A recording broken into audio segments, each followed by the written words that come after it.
नमस्कार, आप देख रहे हैं आज तक। आपके साथ मैं हूं सईद अंसारी। स्वागत है आपका। रात के 10 बज रहे हैं आज तक पर आप देख रहे हैं दस्तक।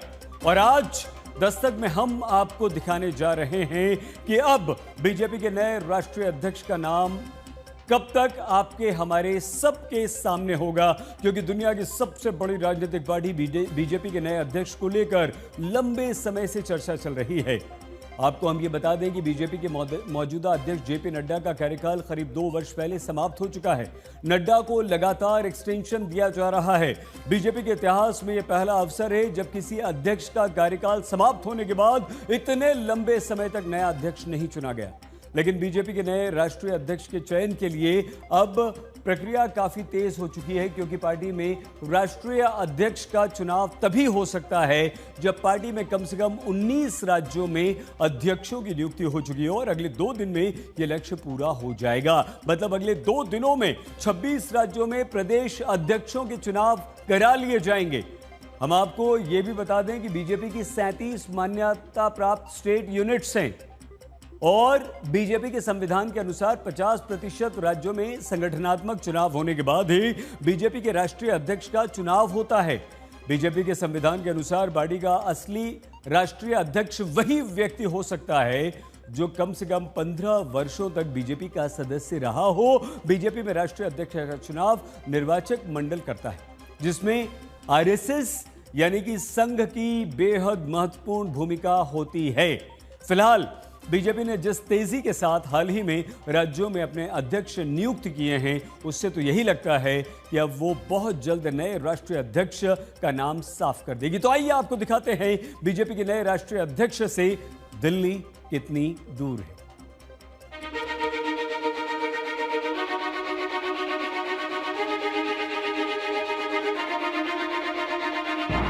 बीजेपी के नए राष्ट्रीय अध्यक्ष के चेहरे से पर्दा हटने वाला है।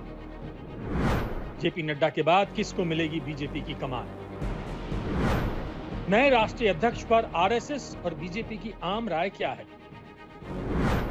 बीजेपी के प्रदेश अध्यक्षों के चुनाव में तेजी, फिर राष्ट्रीय अध्यक्ष की बारी।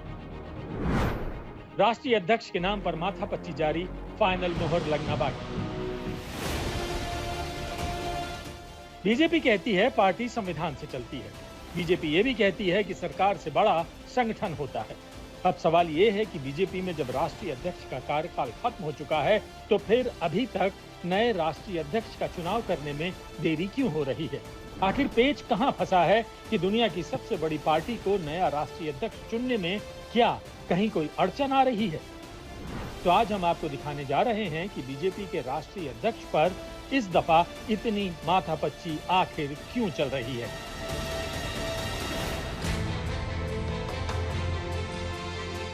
बीजेपी के संविधान में लिखा है कि निर्वाचक मंडल में से कोई भी 20 सदस्य राष्ट्रीय अध्यक्ष पद के चुनाव लड़ने वाले व्यक्ति के नाम का संयुक्त रूप से प्रस्ताव कर सकते हैं। ये संयुक्त प्रस्ताव कम से कम ऐसे 5 प्रदेशों से आना जरूरी है जहां राष्ट्रीय परिषद के चुनाव संपन्न हो चुके हैं, क्योंकि बीजेपी ने संगठन पर्व के दूसरे चरण में 12 राज्यों और यूटी में प्रदेश अध्यक्ष और राष्ट्रीय परिषद के चुनाव करा लिए हैं। अगले 2 दिन में मध्य प्रदेश, दमन दीव, लद्दाख और पश्चिम बंगाल में भी प्रदेश अध्यक्ष चुन लिए जाएंगे। यानी पार्टी के संविधान के मुताबिक जरूरी 19 राज्यों में संगठन चुनावों का आंकड़ा पार होकर 26 राज्यों तक पहुंच जाएगा। इसके बाद तीसरे दौर में उत्तर प्रदेश, गुजरात, उड़ीसा और कर्नाटक जैसे राज्यों में प्रदेश अध्यक्षों के चुनाव पूरे होंगे। बीजेपी के राष्ट्रीय अध्यक्ष के चुनाव के बाद केंद्रीय मंत्रिमंडल में फेरबदल की संभावना भी है। सूत्रों की माने तो प्रधानमंत्री नरेंद्र मोदी जुलाई के दूसरे सप्ताह में विदेश दौरे से भारत आएंगे। उसके तुरंत बाद बीजेपी को नया राष्ट्रीय अध्यक्ष मिल जाएगा। बीजेपी के राष्ट्रीय अध्यक्ष के सामने कई चुनौतियां हैं। 2025 में बिहार विधानसभा चुनाव, 2026 में पश्चिम बंगाल, असम, तमिलनाडु, केरल और पुडुचेरी के विधानसभा चुनाव बड़ी चुनौती साबित होंगे।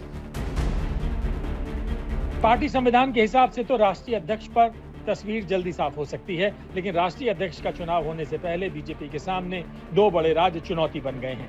कर्नाटक और उत्तर प्रदेश में प्रदेश अध्यक्ष को लेकर टकराव बना हुआ है। यूपी में विधानसभा चुनाव केवल 1.5 साल दूर है, लिहाजा पार्टी को सोच समझकर फैसला करना है। दुविधा गुजरात में भी बनी हुई है, क्योंकि जिस तरह से गुजरात में सभी जिलाध्यक्षों के चुनाव हो चुके हैं, तो फिर प्रदेश अध्यक्ष पर क्यों पेच फंसा है। इसी तरह से कर्नाटक में भी बीजेपी के सामने बड़ी विकट स्थिति है। येदियुरप्पा चाहते हैं कि उनके बेटे विजेंद्र को ही एक बार फिर से प्रदेश अध्यक्ष बनाया जाए और मामला अटका हुआ है। ऐसे में सवाल ये है कि क्या बीजेपी इन राज्यों को दरकिनार करके राष्ट्रीय अध्यक्ष का चुनाव कर लेगी। सवाल ये भी है कि नए राष्ट्रीय अध्यक्ष को लेकर क्या बीजेपी और संघ में आम सहमति बन गई है, क्योंकि जेपी नड्डा ने साल 2024 लोकसभा चुनाव के दौरान एक बयान दिया था, जिसके बाद बीजेपी और संघ के बीच नाराजगी बढ़ने की खबरें आई, क्योंकि जेपी नड्डा ने कहा था कि जब बीजेपी कमजोर थी तो उसे आरएसएस की जरूरत थी, अब बीजेपी खुद मजबूत है तो उसे आरएसएस की वैसी जरूरत नहीं रही। लेकिन इन खबरों को बहुत ही जल्द खारिज कर दिया गया। आपको बता दें कि 29 अप्रैल को जब पहलगाम में हुए आतंकी हमले को लेकर भारत और पाकिस्तान के बीच तनाव की स्थिति बनी हुई थी, तो पहली बार मोहन भागवत प्रधानमंत्री आवास पहुंचे थे। तो क्या वहां भी बीजेपी अध्यक्ष को लेकर कोई बात हुई थी? सूत्रों की माने तो संघ की तरफ से बीजेपी के नए राष्ट्रीय अध्यक्ष को लेकर सारे मानदंड बता दिए गए हैं। ये बात किसी से छुपी नहीं है कि आरएसएस की सहमति के बिना बीजेपी के संगठन में कोई बड़ा फैसला नहीं होता है। इसके पूर्व में कई उदाहरण हैं। शायद यही वजह है कि बीजेपी के राष्ट्रीय अध्यक्ष का चुनाव पिछले कई समय से लंबित पड़ा है। आपको बता दें कि बीजेपी के लिए नया अध्यक्ष बहुत ही महत्वपूर्ण होगा, क्योंकि नए अध्यक्ष को साल 2029 के लोकसभा चुनाव की तैयारी करनी होगी। वहीं बीजेपी के लिए साल 2027 में यूपी विधानसभा चुनाव काफी अहम है। खासकर साल 2024 के लोकसभा चुनाव में बीजेपी को जो नुकसान हुआ है, उसकी भरपाई करना भी पार्टी के लिए बड़ी चुनौती है। ऐसे में उत्तर प्रदेश में भी बीजेपी के लिए सारे समीकरण साधने जरूरी हैं और वहीं पर प्रदेश अध्यक्ष का चुनाव बीजेपी के लिए एक चैलेंज सा बना हुआ है। हिमांशु मिश्रा, दिल्ली, आज तक। दिल्ली से हिमांशु मिश्रा हमारे साथ हैं। हिमांशु, प्रधानमंत्री आएंगे, उसके बाद ही नाम का ऐलान होगा, ये तो आपने बता दिया।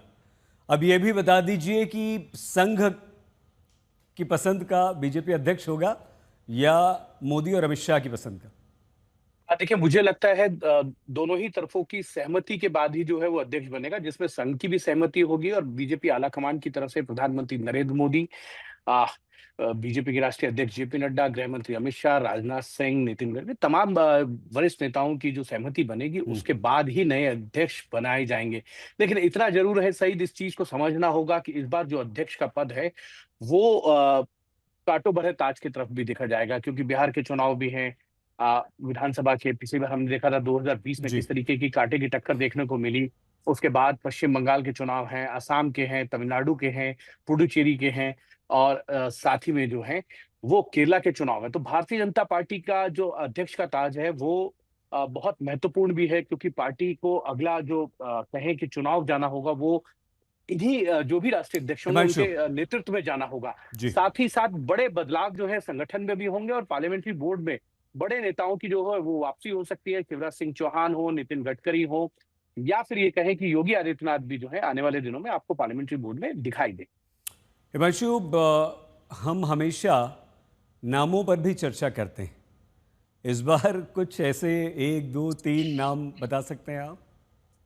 सईद, मुझे लगता है कि बहुत से लंबी फहरिस्त है, क्योंकि भारतीय जनता पार्टी जो है सोशल इंजीनियरिंग को मद्देनजर रखते हुए, यानी कि जातिगत समीकरणों को देखते हुए, क्षेत्रीय समीकरणों को ध्यान में रखते हुए, चुनावी समीकरणों को ध्यान में रखते हुए और साथ ही साथ संघ के साथ जो सहमति बनेगी उसको ध्यान में रखते हुए अध्यक्ष बनाएगी। तो अगर हम देखें, मैंने कल भी ये कहा था कि चाहे वो भूपेंद्र यादव हों, ओबीसी हैं, धर्मेंद्र प्रधान उड़ीसा से आते हैं, मनोहर लाल खट्टर हैं, शिवराज सिंह चौहान हैं, जी किशन रेड्डी हैं, उनके साथ साथ प्रहलाद जोशी हैं जो कर्नाटक के अंदर पार्टी के बड़े चेहरे हैं, पूर्व में प्रदेश अध्यक्ष रह चुके हैं, केंद्र सरकार में मंत्री हैं, निर्मला सीतारमन भी हैं, केशव प्रसाद मौर्य का भी नाम है। तो तमाम ऐसे चेहरे हैं भारतीय जनता पार्टी में। अध्यक्ष के पद के लिए जो चेहरे हो सकते हैं उनमें किसी तरीके की कोई कमी नहीं है। क्या ऐसा नाम संघ से, मैं आपको बीच में रोक के बोल रहा हूं, पूछ रहा हूं बीच में रोक के, जल्दी से, समय कम है, संघ से एक ऐसा नाम, बड़ा नाम जो सक्रिय नहीं है लेकिन सामने आ सकता है?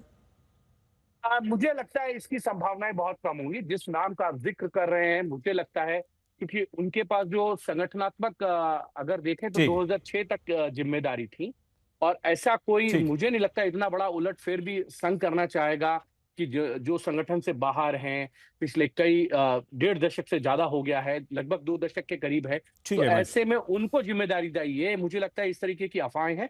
जो भी होगा वो पार्टी के संगठन के भीतर से होगा, जो पार्टी के वर्तमान में कार्यकर्ता हैं, नेता हैं, एक्टिव मेंबर होगा जो 15 साल से है। ये याद रखने वाली बात है, बिल्कुल क्योंकि बताया भारतीय जनता हमने। पार्टी जी, का संविधान ये कहता है कि अध्यक्ष पद के लिए वही दावेदार हो सकता है जो 15 साल का एक्टिव मेंबर हो। बहुत धन्यवाद हिमांशु। हिमांशु मिश्रा हमारे संवाददाता जानकारी दे रहे थे कि कौन हो सकता है अध्यक्ष।